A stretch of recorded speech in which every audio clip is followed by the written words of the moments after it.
Unacademy. Let's crack it. नमस्कार दोस्तों, भारत के अंदर 12 नवंबर के दिन इस बार दिवाली मनाई जा रही है और दिवाली का सीजन पास आते ही भारत के अंदर फेस्टिवल सीजन आ जाता है और फेस्टिवल सीजन के आते ही मार्केट के अंदर भीड़ इकट्ठी हो जाती है। आप खुद देखो कि आपके आसपास कई सारे नए पंडाल, नई दुकानें लग चुकी होंगी और लगभग हर दुकानों के ऊपर कोई ना कोई सामान जो है वो बिक रहा होगा, लोग खड़े होंगे, भीड़ लगी होगी। इसका कारण क्या है कि देखो, दिवाली एक ऑस्पिशियस त्योहार के रूप में भारत के अंदर मनाई जाती है क्योंकि इस दिन भगवान राम अयोध्या पधारे थे। इसीलिए लोग अपने घरों को सजाते हैं, खुद भी नए कपड़े पहनते हैं और उसके लिए खरीदी करने के लिए मार्केट में जाते हैं। इवन ये दिन एक अच्छे मुहूर्त के रूप में देखा जाता है। इसीलिए ये पहले पहले लोग जो भी सामान खरीदने वाले होते हैं उसे डिले कर देते हैं दिवाली के आसपास वाले दिनों में। जैसे अगर गोल्ड ज्वेलरी वगैरह खरीदना है तो लोग जो है वो जनरली धनतेरस के दिन गोल्ड ज्वेलरी वगैरह 10 नवंबर को खरीदते हैं।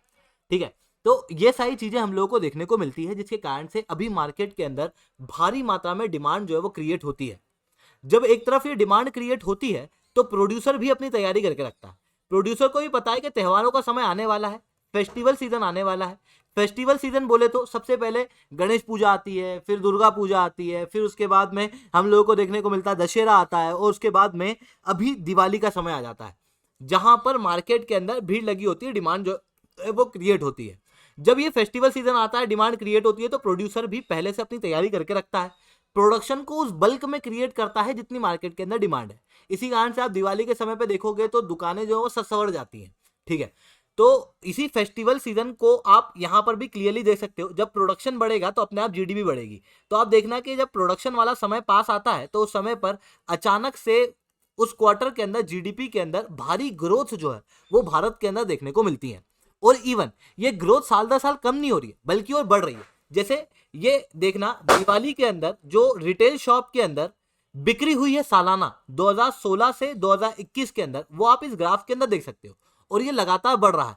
इवन 2016 के मुकाबले जो बिक्री है इन सामानों की वो लगभग 1,25,000 करोड़ की 2021 के अंदर देखने को मिली है। यानी कि 2016 के मुकाबले लगभग 90,000 करोड़ की बिक्री ज्यादा हुई है रिटेल शॉप से दिवाली के समय पे।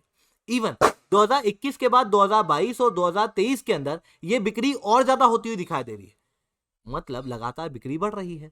और जब ये बिक्री बढ़ रही है तो दूसरी तरफ चाइना की बिक्री जो है, चाइना के सामान की बिक्री कम होती हुई दिखाई दे रही है। मतलब देश के अंदर एक ट्रेंड देखने को मिल रहा है कि दिवाली के समय में सामान ज्यादा बिक रहा है, वहीं चाइनीज सामान कम बिक रहा है। यानी कि लोकल सामान जो है वो ज्यादा बिकता हुआ दिखाई दे रहा है। यानी कि लोकल फॉर वोकल ज्यादा बेहतर रूप से अभी रिजल्ट देता हुआ दिख रहा है। ये क्या है लोकल फॉर वोकल? देखो, हुआ कुछ ऐसा था कि अगर आप 2015-16 में भारत के मार्केट में जाते तो लगभग हर दूसरा सामान चाइनीज था, क्योंकि चाइनीज सामान सस्ता होता है। इस कारण से भारतीय लोग भारी मात्रा में वो सामान लेते थे, जिसके कारण से भारत के मार्केट के अंदर एकदम फ्लड हो चुका था चाइनीज। फिर गलवान का इशू हुआ, डोकलाम का इशू हुआ। हम लोगों को समझ में आने लगा कि चाइनीज जो है वो हमारी सिक्योरिटी और सोवेरेनिटी के ऊपर थ्रेट है।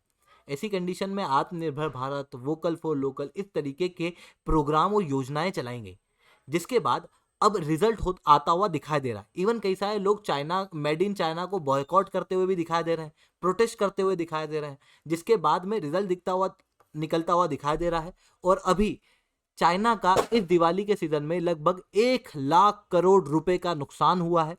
और ऑब्वियसली ये 1,00,000 करोड़ अगर चाइनीज के पास में नहीं गए हैं तो ये भारतीय मैन्युफैक्चरर के पास में गए हैं। दोस्तों, अब इसकी वजह से क्या बेनिफिट हम लोगों को देखने को मिलेंगे उसे मैं शुभेंद्र सिंह चौहान इस सेशन के अंदर आप लोगों के साथ में चर्चा करूंगा। बट उसके पहले आप लोग मेरे साथ में SRC10 टेलीग्राम ग्रुप के ऊपर जुड़ सकते हो। मेरे क्लास की अपडेट, पीपीटी, पीडीएफ सब कुछ आपको हमें मिल जाती है। इसके अलावा दोस्तों, अगर आप लोगों को यूपीएससी सीएससी की तैयारी करना है तो आप लोग प्रयागराज के अंदर हमारे यहाँ पर आ सकते हो। ऑफलाइन सेंटर अनअकैडमी के द्वारा खोला गया है, जिसकी बैच 15 दिसंबर से शुरू हो रही है।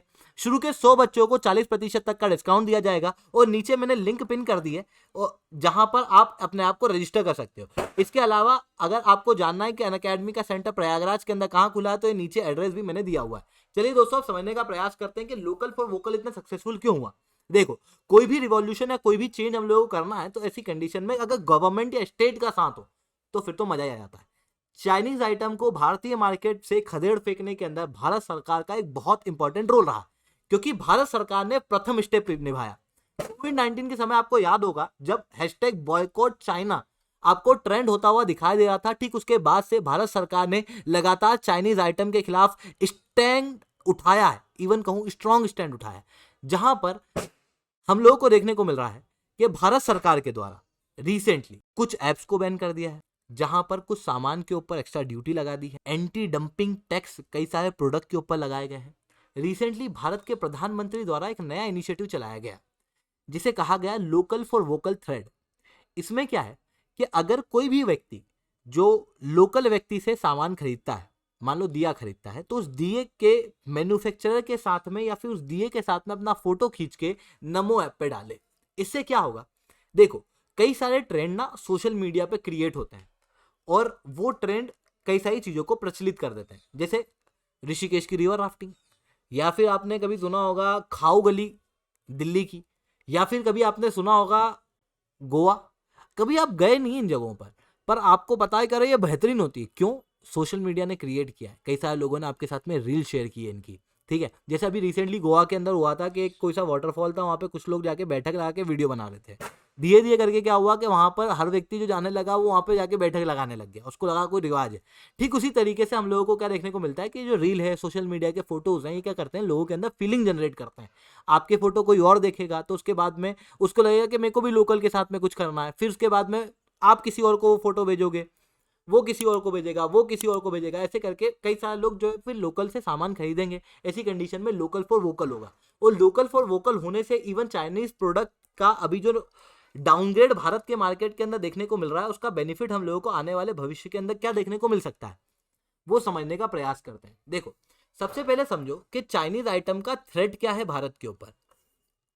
सबसे पहला थ्रेट देखने को मिलता है भारतीय इकोनॉमी पे। होता यह है कि चाइनीज प्रोडक्ट ना पहले बहुत सस्ते मिलते थे। जैसे अगर आप लाइट की सीरीज ले रहे हो तो लाइट की सीरीज ना 100 रुपए की मिल जाती थी, और वहीं इंडिया की अच्छी कंपनी की सीरीज लगभग 200 रुपए की मिलती थी।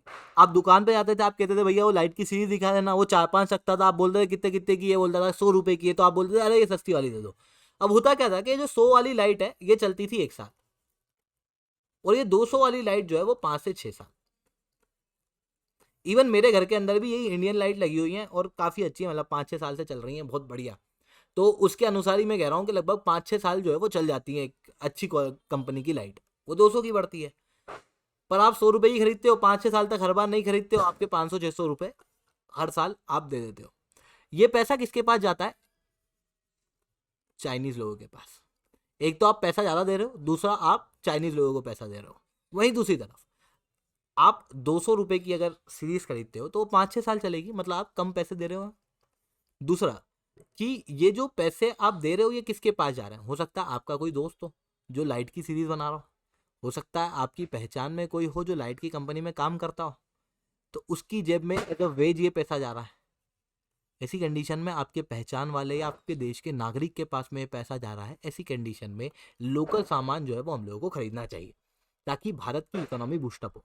नहीं तो अगर चाइनीज इकोनॉमी बूस्टअप होगी तो चाइनीज इकोनॉमी के बूस्ट होने पे क्या होगा? रिसेंटली एक ये मीम काफी प्रचलित हो रहा था, 2019-20 के समय पे बना हुआ मीम है, जहां पर हम लोग चाइनीज प्रोडक्ट खरीदते हैं, हम पैसा देते हैं चाइना को, फिर चाइना जो है वो यही पैसा पाकिस्तान की आर्मी को देती हो, फिर पाकिस्तान आर्मी यही पैसा पाकिस्तान टेररिस्ट को देती हो, फिर पाकिस्तानी टेररिस्ट भारतीय आर्मी से लड़ते हैं। इवन आप देखोगे तो अगर चाइनीज के पास खुद के पास भी पैसा है ना, अगर चाइना की जीडीपी भी बढ़ रही है तो चाइना अपनी इकोनॉमी का कहाँ प्रयोग करता है? वो चाइना पाकिस्तान इकोनॉमिक कॉरिडोर बनाता है, वो भारत से कंपटीशन करता है हर जगह पे, है ना। Even China Pakistan economic corridor Bharat की सॉवरेनिटी और सिक्योरिटी के ऊपर थ्रेट है, क्योंकि वो गिलगिट बाल्टिस्तान वाले रीजन से बिना भारत की परमिशन के जाता है, जबकि वो भारत की इंटीग्रल पार्ट है। ऐसी कंडीशन के अंदर अगर भारत की सॉवरेनिटी और सिक्योरिटी को हम लोग को प्रोटेक्ट करना है तो हम लोगों को साथ में आना पड़ेगा और चाइनीज प्रोडक्ट का प्रयोग जो है वो कम करना पड़ेगा। और यही चीज़ अब धीरे धीरे करके लोगों को समझ में आने लगी है, जिसके कारण से अब चाइनीज प्रोडक्ट का प्रयोग जो है वो मार्केट के अंदर कम होता हुआ दिखाई दे रहा है। अब दोस्तों इसके साथ में मैं आप लोगों के साथ में एक और चीज़ चर्चा करना चाहूँगा। जैसे हम लोग कई बार क्या है कि धीरे धीरे करके आलसी होते जा रहे हैं, तो हम लोग नहीं चाहते कि यार दुकान पे जाए वहाँ जाके सामान खरीदें, इंस्टेड हम लोग चाहते हैं कि यार ऑनलाइन सामान मंगा लें। अब त्योहारों के समय इस तरीके की चीज़ों को करने से क्या नुकसान हमारी इकोनॉमी को और पर्सनल लेवल पे देखने को मिलता है, उसे थोड़ा समझने का प्रयास करना। देखो सबसे पहला इशू आता है जॉब का। ऐसा क्यों? कार्ल मार्क्स ने एक समय पे बहुत अच्छी बात कही थी कि एक समय पे धीरे धीरे करके पॉपुलराइजेशन होने लगेगा। मतलब धीरे धीरे करके ढेर सारे जो इंटरमीडिएट लोग हैं, एक तो होते हैं बड़े बिजनेसमैन, एक होते हैं इंटरमीडिएट जैसे छोटे मोटे दुकानदार, और एक फिर आता है गरीब व्यक्ति। ठीक है, ये जो 3 क्लास है, इसके अंदर इंटरमीडिएट वाली क्लास आने वाले समय में खत्म हो जाएगी और ये मिल जाएगी गरीब क्लास में। और वो चीज कहीं ना कहीं ऑनलाइन प्लेटफॉर्म की वजह से हम लोगों को देखने को मिलती है, क्योंकि लोगों की जॉब लॉस होती है। अरे ऐसा क्यों कह रहे हो? इमेजिन करना, पहले हम लोग क्या करते थे, जब रिचार्ज कराने जाते थे तो हम लोग दुकानों पे जाते थे, वहां पर जाके रिचार्ज कराते थे, उसकी वजह से मल्टीपल दुकानों का घर चलता था। अब क्या करते हैं हम लोग, ऑनलाइन फोन पर किसी ऐप से रिचार्ज करा लेते हैं, जिसकी वजह से क्या होता है कि ये जो दुकानदार है, इनकी दुकान बंद हो गई और इनकी जितनी भी इनकम है वो केवल उस ऐप के पास चल गई। ऐसी कंडीशन में क्या हुआ, अमीर अमीर हो गया और ये जो इंटरमीडिएट क्लास है ये गरीब होके नीचे चली जाएगी। वही चीज हम लोगों को होती हुई दिखाई देती है, क्योंकि ऑनलाइन प्लेटफॉर्म क्या है, थोड़े से इफिशिएंट है इन टर्म्स ऑफ लेबर, जिसके कारण से जॉब जो है वो कम क्रिएट होती हुई दिखाई देती है। फॉर एग्जाम्पल, अगर ऑनलाइन किसी प्लेटफॉर्म से आप 100 मिलियन की डॉलर की सेल करते हो तो उसकी वजह से 19 लोगों को एम्प्लॉयमेंट मिलता है। वहीं अगर ऑफलाइन आप रिटेल शॉप पे जाते हो और वहां पर 10 मिलियन डॉलर की सेल होती है तो उससे 47 नई जॉब्स क्रिएट होती हैं। इवन अलग अलग बिजनेसमैन की जेब भरती है, ये बेनिफिट है। इवन अगर आप टैक्स की बात करोगे तो रिटेल शॉप दुकान के रूप में है, वो प्रॉपर्टी टैक्स भी देगी और भी कई सारे टैक्स भरेगी, जीएसटी वगैरह भरेगी। पर अगर ऑनलाइन प्लेटफॉर्म है तो ये कई सारे तरीकों से टैक्स से बचने का प्रयास करते हैं। इवन इनकी कोई फैसिलिटी नहीं होती जिसके कारण से प्रॉपर्टी टैक्स नहीं देते। इवन आप इसे इस तरीके से ही महसूस करो कि कई सारे लोग क्या करते हैं, साल भर प्रोडक्ट बनाते हैं, जैसे ये महिला है, ये दिया बनाती होंगी साल भर, ताकि दिवाली आए और लोगों को ये दिए बेच सके। और आप क्या करते हो, ऑनलाइन इन सामान को खरीद लेते हो, जिसकी वजह से ऐसे लोग जो मेहनत करते हैं उनको बहुत ज़्यादा प्रॉफिट नहीं हो पाता। अगर ये महिला ही, वैसे इनके पास अगर डिजिटल इंफ्रास्ट्रक्चर नहीं है तो ये ऑनलाइन या तो जा नहीं पाएंगी, और अगर जाती भी हैं तो उसके बाद में एक बड़ा पैसा इनके पास नहीं बल्कि वो इंटरमीडियरी, वो कंपनी के पास चल जाता है। ऐसी कंडीशन में ये लोग एक्सप्लॉइट होते हैं। इसे आप कई बार गिग वर्कर और कई सारी चीज़ों के रूप में देख सकते हो, जहाँ पर गरीब वर्ग अधिकतर एक्सप्लॉइट होता है ऑनलाइन प्लेटफॉर्म पे। अब हम लोग की भी जिम्मेदारी बनती है कि हम लोग इस एक्सप्लॉइटेशन को रोकें, और क्यों ना हम लोग डायरेक्टली जाके इनसे सामान खरीदें, ताकि इनकी भी दिवाली बेहतर हो सके। इसलिए मेरी आप लोगों से रिक्वेस्ट है कि जो लोकल लोग हैं, जो आपके आसपास के गृह उद्योग हैं या फिर जो आपके आसपास की दुकानें हैं, वहाँ से जाके कपड़े खरीदो, वहाँ से जाके दिए लो, वहाँ से लाके सामान लाओ, ताकि और लोग के घर में भी इनकम आए, ताकि उन लोगों की भी दिवाली अच्छी बने, ताकि वो भी अपने बच्चों के लिए बाकी सारा सामान खरीद सके जैसे कि आप अपने लिए खरीदते हो। दोस्तों आज के लिए इतना ही रखते हैं। लेक्चर अच्छा लगा हो तो लाइक करना, लेक्चर बहुत अच्छा लगा हो तो रिटर्न कमेंट करना। वैसे जनरली मैं कहता नहीं हूँ कि इस लेक्चर को शेयर करना, पर इस लेक्चर को ज़्यादा से ज़्यादा लोगों तक शेयर करना, ताकि वो लोग भी दिवाली के समय अपने बिहेवियर को बदले और लोकल लोगों का सामान लेने का प्रयास करें। दोस्तों आज के लिए इतना ही। That's all from my side. जय हिंद, जय Bharat. Unacademy. Let's crack it.